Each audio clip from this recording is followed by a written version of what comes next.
Hi. This is one of those spontaneous lives that I'm doing right before Mercury retrograde occurs. And I thought I would talk a little bit more about the energies because you've had some questions about what to look for with this particular Mercury retrograde. So I'll go through that. And then I also wanted to share with you a little bit more about the silent retreat I went on last weekend, because some of you had asked about that too. So I thought I would discuss it a little bit more. Hi.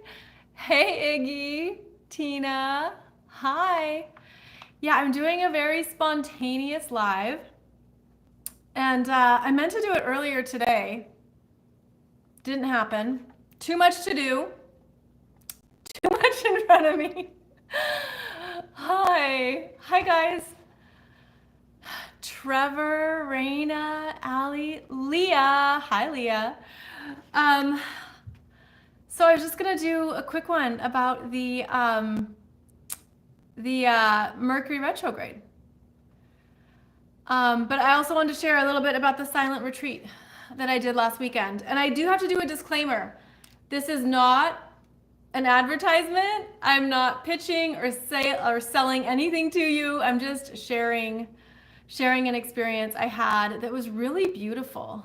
So I did a silent retreat for the weekend.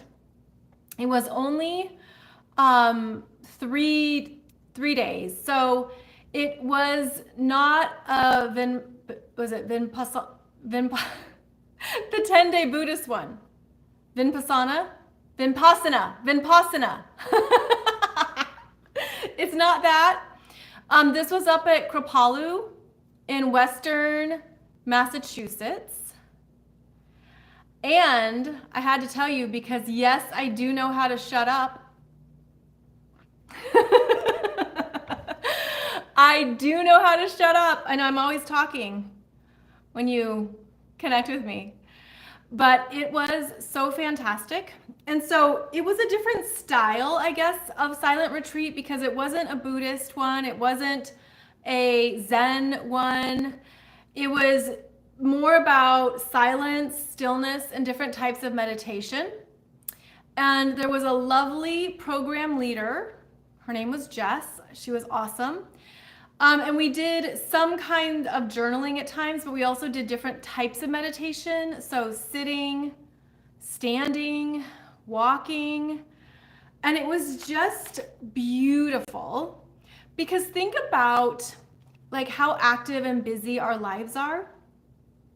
But then there is, I think, becoming more appreciation for stillness and silence and being able to really listen and connect with yourself more. I feel like these types of experiences are going to become more essential.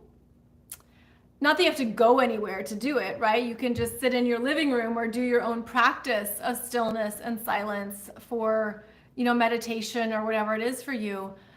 But it was just so beautiful to be in a community of people doing the same. And I didn't know what to expect because I have never done one before. But I found that it was so great to not only quiet the energy field within, but to, it's like attune the body, energy, mind to a slower pace and to trust stillness. Like to trust that it's okay to stop and to let things be, because I know that in my world that's difficult at times. Like there's a lot in motion, there's a lot going on. And even if you are, an entrepreneur, a business owner, or you're just responsible for a lot of things and you have a lot in front of you, it can be, you can think, well, if I stop, it's all going to fall apart. Or if I don't keep doing, what's going to happen that's going to make it worse or create more issues or whatever the case may be, right? Like we're so used to not only the doingness, but what it means to constantly be in production, to be producing or creating and moving.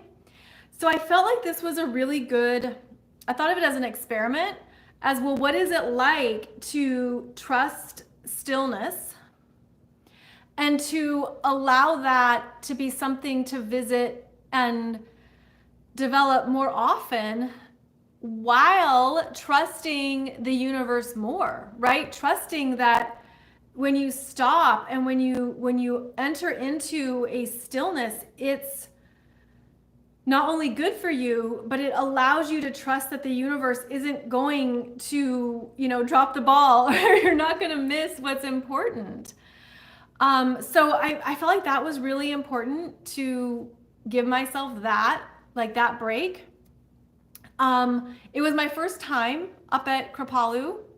It's in Western Massachusetts. So I flew into Albany. That was the closest airport. I've never been to Western Massachusetts before. Beautiful, especially this time of year. Can't wait to go back. Just an incredible campus. Has the labyrinth, has the lake, has hiking trails, good food. Just a cool place, a really cool place. And I even met people, who have been going there for decades, because I know it's been around for a long time. Kripalu, it used to be a monastery, which you can see. You can see how that would have operated. But a really beautiful place. And they do these silent retreats quite often. So if that's something that you're ever curious about, they offer them. I know there's other places that offer them too. And Iggy, you're in Stockbridge? Oh my gosh, that's crazy. Yeah. So the silent retreat was good for many things, but even just, I think of it as how we need to be prioritizing our own energy systems, mind, bodies, all of it, because what we're moving into with these energies is going to continue to accelerate and increase, that go, go, go movement, very dynamic, powerful surge. That's only going to increase. And so I think it makes this silence and stillness a more precious commodity. And I think we're going to have to also be more aware of not only silence, but being with the natural world and allowing our frequencies to be supported more by Earth. I've just been feeling that so strongly, especially because, we all have our devices, too much time, too much connection with our devices, that it's changing how we think, what we do, what we expect, our expectations. It's reprogramming our brains. And I felt that, so a silent retreat, you're not supposed to have your phone. You're supposed to be disconnected from technology. It's supposed to be you with your own presence, you with you. And it's meant to be a detachment, from everything we're surrounded by. So I feel like this is a good muscle to strengthen. I'll go back. I can't wait to do another one at some point when I can. But I found that it was also a good introduction because I didn't know what to expect. But it was beautifully led, and I found that it was a lot easier. There's times do you know when you're meditating and you reach that transcendent place? It's just incredible, right? It's euphoric. And then other times it's harder. It's harder to do that. So it was good to have these different things to be trying and practicing. And I found that I just felt so free. I just felt so free too. So let's see. I want to see some of the things you're saying in the chat. It's going by too fast. Yes, time away from your phone and tech is so important. The stillness is bliss. Vipassana, yeah, 10 days, no reading, writing, speaking. I think with that, there's no eye contact. Like you're not meant to be interacting with anyone. So there's different kinds of silent retreats. But I loved it. It was great. And I was thinking too about like other times in my life when I've stepped away from work. And one of the one of the biggest was when I was pregnant in 2015 and my son was coming, ready or not. And before he was born, I had this whole like hurry up and rush to get things done. Like I finished 3 books in 2015, got them published.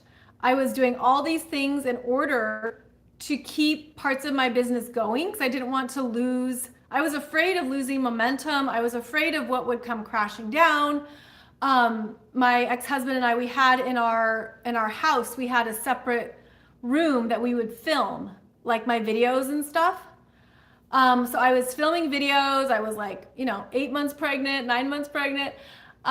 We were like getting things done because there was this deadline approaching and I wanted to keep the business going. So it was like I was doing this big like course correction or shifting. And it was fascinating how, we can only do so much and what we do, especially like as an entrepreneur or business owner, to keep things in motion and to keep it all going. We prep as much as we can and we plan as much as we can. And then your priorities change, right? Like especially with a baby, like everything changes. But I was just thinking about how like with big life changes, what you think is important shifts. And you realize, you're free and what you were stressing about or thinking would be important isn't. And it changes not only like your life priorities, but also how you approach life. I'm saying all this because I know that many of you are going through these big life changes right now and you're changing jobs and you're moving and you're doing things differently in your life and you're probably realizing there's a change of your priorities and what you thought would matter. And I feel like it's interesting to also be an observer of yourself and what that means, like what that looks like, because you might, I don't know, we get caught in the nitty gritty of things, but then when you take a step back and you're able to detach a bit more, you understand, well, what's going to matter for the long term and what's not. It's just a really fascinating turnover that occurs. And so I was thinking about that with this silent retreat because, as things are evolving right now and the world is changing in such big ways, our priorities change with it, and the things that are essential and matter stay with us, and those things become, bigger because they matter more, and then other things fall away. So I was thinking about that this weekend too, like what falls away as you step back, as you like step back from the go of your life. What do you observe in yourself, or what do you observe in what you're doing, and like understand, is this important right now? And that's great, but it's not going to be important in 5 years or 10 years. So I feel like this is a good time to practice that for ourselves of like, well, this is what's happening immediately, but then what's the bigger long-term priority? What's the bigger, I don't know, like life vision, but even like a life attunement or adjustment. Yeah, it's pretty cool because I feel like, again, with all these energies picking up and moving faster, it's easy to get caught up in it. But part of our power is being able to detach and observe, what am I intentionally choosing? Or what do I really want that matters to me and that's about the bigger picture of my life? Like, what does it mean to live a good life? Like what's the life I want to live? So anyways, all of that and more was just part of my silent retreat. And I wanted to share that with you because, again, some of you had asked about it. And I felt like it was just something, it was just awesome. It was great. So anyways, wanted to share that. And then you also had some questions about this Mercury retrograde in Leo. It starts tonight It's 9:45 p.m. Pacific, so it can be July 18th for some people, depending where you are, because that would then be 12:45 a.m. Eastern time. And so with this particular Mercury retrograde in Leo that starts at 15 degrees and travels back to 4 degrees, this is staying in Leo, right? So it's working with the Leo area of your chart, the first half of the Leo degrees. And this particular Mercury retrograde is meant to slow us down intentionally, which all Mercury retrogrades do, right? And are about. But it's meant to bring us back into a more intentional self-awareness related to your heart's desires, your personal confidence, the courage to be yourself, to be in your light, your gifts, your creative abilities, all that good stuff, and to be aware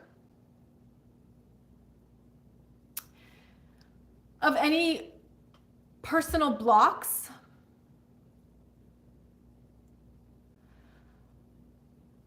I'm saying that because the fixed signs, what they do so well is stabilize, regulate, consistent, reliable. But you could understand what areas here of the Leo 4 to 15 degrees in your chart are limitations and blockages that are ready to change, that are ready to move into a new expression. And this could be something that is quite big because as Mercury travels back to 4 degrees of Leo until August 11th, Mercury is going to be in a bigger conversation with the planets during that station direct. Okay, so Mercury travels back to 4 degrees and will oppose Pluto, trine Saturn, Neptune, retrograde in Aries, sextile Uranus and Gemini, and also make a sextile to Mars, which will be in Libra. So what I'm saying is that by the time we get back, or the time Mercury gets back to 4 degrees of Leo, there's going to be bigger declarations, announcements, changes. For some people, these will be more life-changing. These will be an understanding of more of what you want, what you desire, what matters to you. When Mercury is interacting with these outer planets, and basically all of them, that's a big deal. Because it means that we're wanting to see the bigger picture and to make choices that are in alignment with that. And the other thing that occurs by the time Mercury stations direct is that there's also going to be a Venus-Jupiter conjunction in Cancer. So there's a lot going on in August that Mercury comes back to. And I realize we're just here in July talking about this, but I think it helps to give the map, of what it's leading to, because this is a time to be so honest with yourself about what you truly love, what you really want, like where you're ready to have, again, more that the confidence, the courage, the sense of this is what I'm going to do, this is where I'm going to go, this is what matters to me. And I feel like this is a confidence building Mercury retrograde. I feel like it's leading us to making some pivotal changes based on important personal insights. So just keep that in mind as this Mercury retrograde unfolds, that it's leading us to something, well, I was going to say missed, not that you missed it, but something that you're coming back to, or that's being brought back into your awareness for a very important reason. And so wherever you have 4 to 15 degrees of Leo by house placement, of course, is where this energy is working with you and asking you to slow down and to be honest with yourself about any of those blockages, challenges, old energies, all the stuff that we can accumulate. And then some of you had asked, well, what does it mean when you have any planets in Leo? And so when you have planets in Leo between 4 and 15 degrees, this makes it a more personal Leo retrograde. You're going to feel it and experience it more actively in your world, in your life, especially personal planets in Leo. So Moon, Sun, Mercury, Venus, Mars, if any of those 5 personal planets are between 4 and 15 degrees of Leo, this is really about recreating and reconnecting with these parts of your personal expression, like checking in. Is this still me? Does this still resonate? Is this better? Is this the right choice? What do I need to look at differently? What do I need to reconsider? Is it better to look at your progress chart? You can look at your progress chart, sure. Because the progress chart moves so slowly, any of the planets or points, especially the personal planets, if they're in Leo, this is where you could have more of that desire for the momentum to make change, especially if you're feeling that inspiration.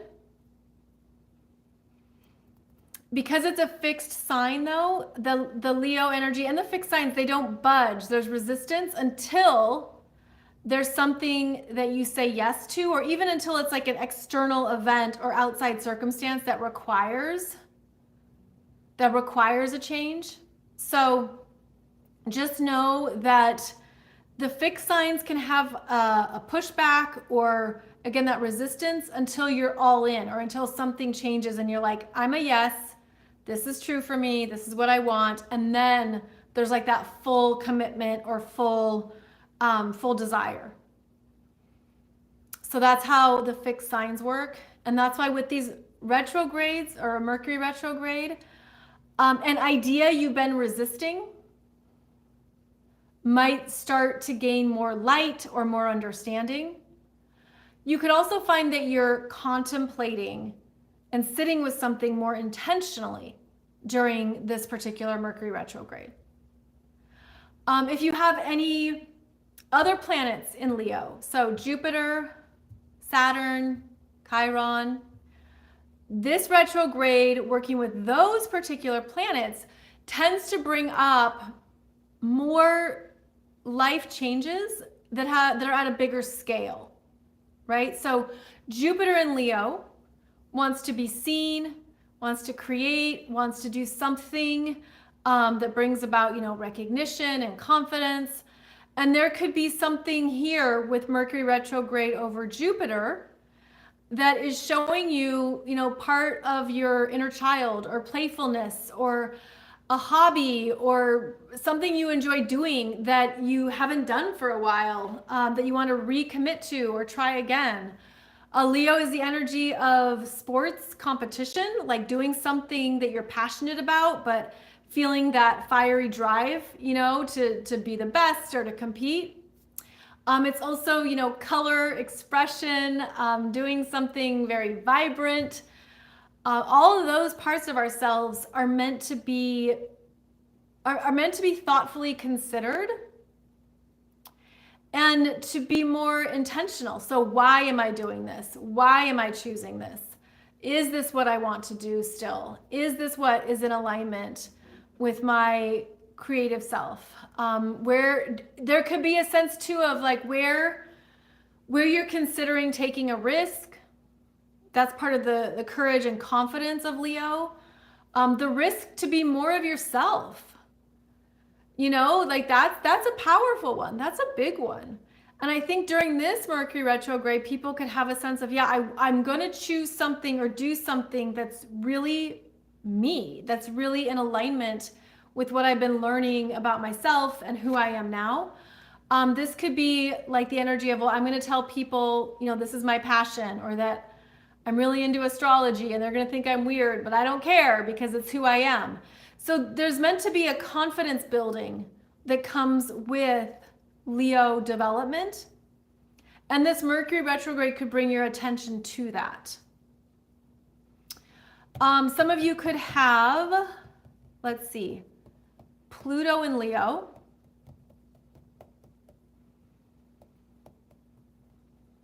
Yeah, Uranus in Leo, and even Neptune in Leo.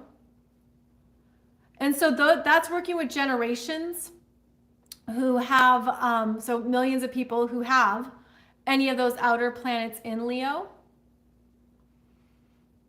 And this would be it would be bringing into your world how those themes are being expressed.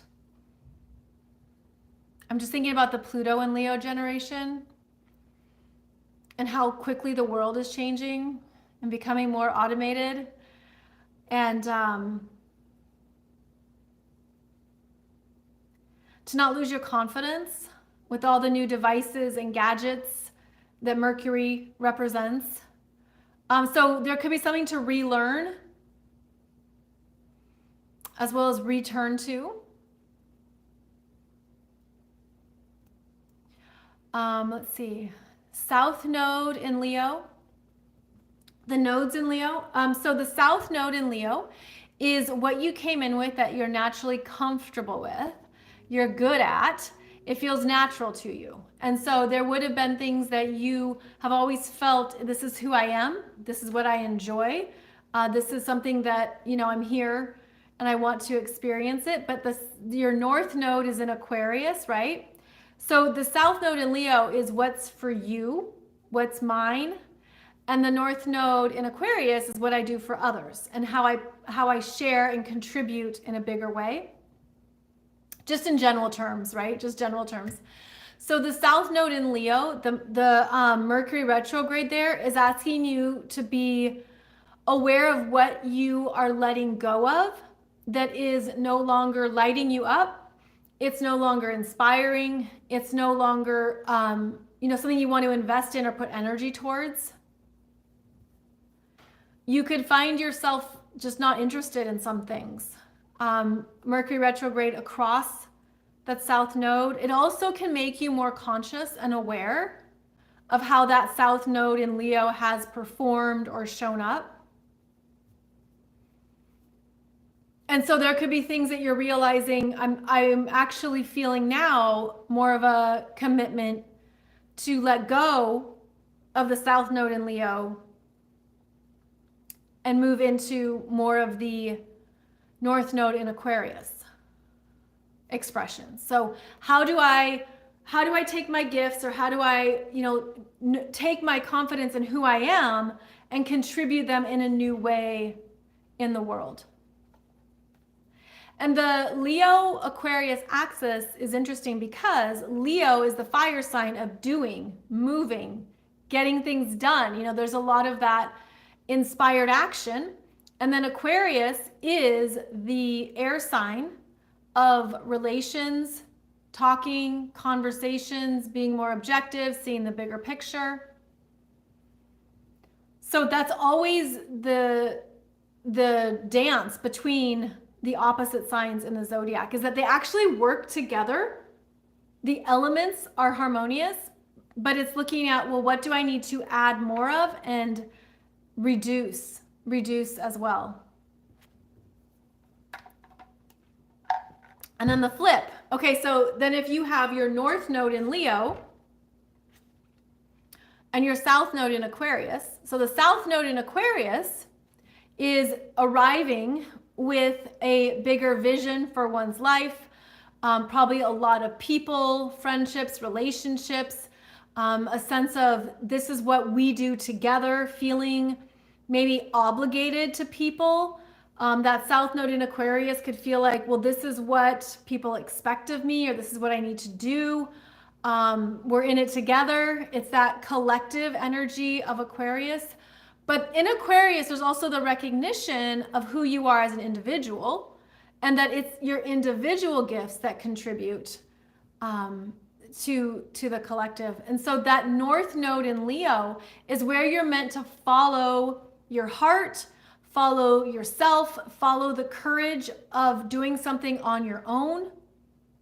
That North Node in Leo is saying it's okay to move ahead on your path, even if you think there's people you're leaving behind, or that there's things that you are meant to do with others. That North Node in Leo is saying, but you're meant to have the courage to go your own way. So that North Node is then what you're learning and developing in this lifetime. And that's where, we have more, it's kind of like, well, it's meant to be your northern star, your compass for your soul's growth in this lifetime. But the North Node in Leo, if it has a Mercury retrograde going across it, then you're going to be thinking about what truly aligns with my heart, my creative abilities, my confidence. I know I'm using the same words over and over so that you can just apply it to your own situation. But that Mercury retrograde over the North Node in Leo is giving you more to think about in terms of what do I need to choose that aligns with how I'm developing more of the Leo courage, confidence, all that good stuff. So again, if you have any personal planets or any planets in Leo, this is going to be a more personal retrograde for you, because that's the case with every Mercury retrograde. And we'll have another one towards the end of the year. I believe it's in November, and it's in Sagittarius. I think it actually goes Sagittarius into Scorpio, but don't quote me on that yet. So we won't talk about that one yet. We'll just stick to this one because it's just starting. We'll stick to this one. So at a collective level, there's going to be changes in what you have committed to, what you are creating, where you feel what resonates for you and what doesn't. There's going to be a sense of this is me and this is not me. I think that we're going to be seeing more changes in what we want to not only create, but it's sort of like, I'm getting the visual of something loses interest, or it loses a drive. Almost like you wanted something mentally and then realizing I'm not 100% behind it. There could be a new level of awareness around what matters to you in the bigger picture of your life. And that's because of the Leo new moon opposing Pluto coming up on July 24th. And then again, as I mentioned earlier, when this Mercury stations direct August 11th, it's opposing Pluto. So we're meant to be thinking about the bigger picture of our lives. And in August, there's such beautiful energy. Oh my goodness. It's like there's synchronicity, there's alignment, there's universal forces coming together to give you this new, it's like a kaleidoscope of possibilities. And it's happening in the early degrees of the fire signs and the air signs. In fact, in August, we almost have a grand sextile, which is like one of the holy grail aspects in astrology. So it's where we have 5 planets all aligning with trines and sextiles and things coming together. Like, it's very high vibrational. It's very creative. It's sort of like the universe is working behind the scenes to align us with these higher new earth energies and manifestations. It just looks awesome. And so if you have planets or points in the early degrees of fire signs or air signs, it's really, August is big for you. August is important for what is lining up and coming together. And if you have planets or points in the early degrees of Sagittarius, then you are going to have the grand sextile, because that's the only point I believe that's missing, as all the planets sync up and align.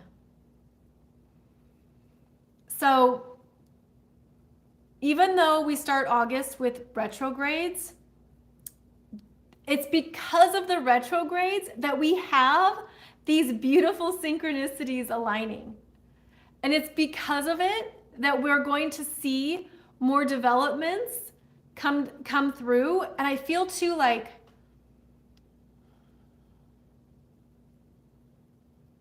I just see it as like these activations coming in for people of like what's possible for you now that wasn't possible earlier in your life or like last year or the year before.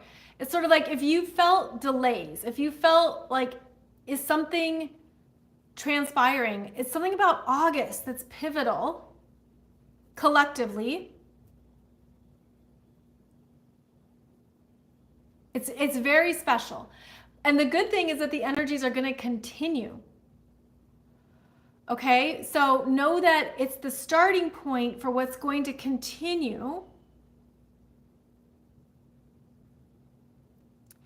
And of course, it depends on your own chart, because for some people, you know, the speed and the intensity of the energy is going to be welcomed. And for other people, it's going to be really overwhelming and something that it'll take more practice adapting to it. But just know that August is going to be, like I'm seeing it as these flashes of insight, vision, understanding, wisdom that connect some dots. So I hope that's a good thing for you. Yeah, again, the early degrees of fire signs and air signs are going to be amplified. Yeah. You can feel that building now. Yeah. Yeah, it is building now. And it is, I'm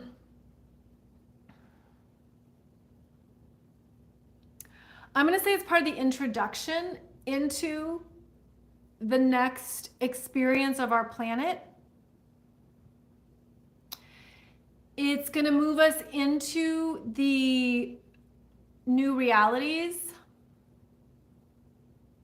pros and cons of that, right? Pros and cons with everything that's coming about, especially all of the AI developments that it's like it's still so hidden. For example, the way that AI and digital twins are being used on camera, you have to have a really keen eye to see what's false, to see that it's not really that person talking at the podium. It's not really that person talking at the podium. A lot of the manipulated pictures, you have to look very closely. The seams of the clothing, are there blurred lines, blurred backgrounds? I was thinking about this as the Uranus in Gemini double take that's needed, because Gemini is the twins, right, and duality, but it's also about taking two glances, two passes at something. And when you look the first time, you might not catch it, But if you look closer the second time, you will. I mean, even all of these, like the AI portraits or pictures that are advertised, and like things you can do for your own profile, all of that. We're going to become more keen on what is real, what is a deep fake, what is just manufactured and artificial, right? Artificial intelligence. What's real and what's artificial? So it's going to be really interesting because there is a lot of trickery going on right now. There's a lot of trickery that you wouldn't catch or notice unless you were intentionally looking, unless you could take a just a still shot at the person talking at the podium.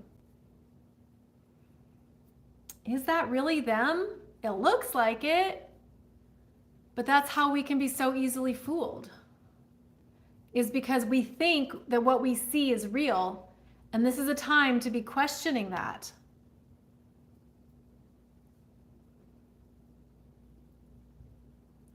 And to even slowing it down.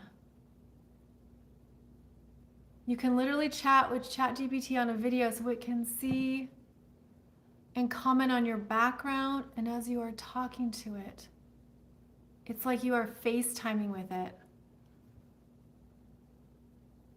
Wow. Yeah. See, I'm not really up to date on all the chat stuff. So I'm like, I got my pen and paper here. Like, I'm perfectly happy with my pen and paper relationship.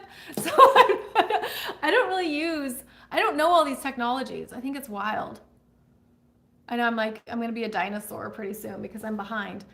But it's interesting to hear about that. Thank you for sharing that, because I think that's part of it, is like there's people who are way ahead of all this and who are aware of all of the features and capabilities. I did hear recently about a mom received a phone call from who she thought was her daughter, and she ended up, like, she sent her daughter $15,000, but it wasn't her daughter. It was an AI voice of her daughter.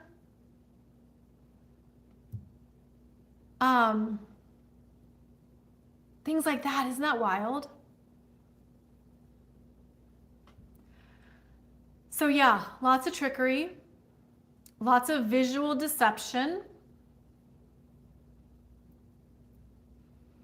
lots of messaging that is messing with our consciousness too. So that's definitely part of these energies that we're moving into. And I mean, I guess honestly, we have to educate ourselves on it. We have to know what's going on, or else you're easily tricked, right? So yeah, it's gonna be wild. It's gonna be really wild as we continue through this decade. But just know that everything you see is not real. I'm real. I'm real. I'm not sophisticated enough to have a clone, so I'm real. But like, as we're watching more things on the public stage unfold, yes, it's why we have to keep developing our intuitive gifts, and why that is our superpower. And our psychic abilities, our intuition, trusting yourself even when you don't know exactly what is off or what to believe. All of that is so important. I mean, there's people I'll watch and I'm like, something's off. Something's off with them. Something is off. And so all you can do is trust it without getting immediate validation. So that's something we're also sitting with. It's like, I feel this is off and I don't know why. It's just what I'm sensing. And it's okay to just be in that, right? And then conversely, you'll be like, this feels really on. This feels really true. This is real. So yeah, we're going to be able to fine tune our senses even more. Okay. AI videos. Sorry, the chat comes and goes for me. It's there and then it's gone. All the AI videos when it looks like a real person's. I know. So I read that YouTube was gonna not monetize AI videos and AI content as much, and I don't know how that works, but yeah, it's everywhere, isn't it?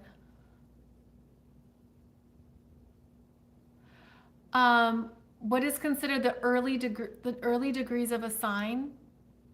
So the early degrees that I was referencing was 0, 1, and 2 degrees of a sign, but 1 to 15 is the first half of the sign. Every sign has 30 degrees. Yeah.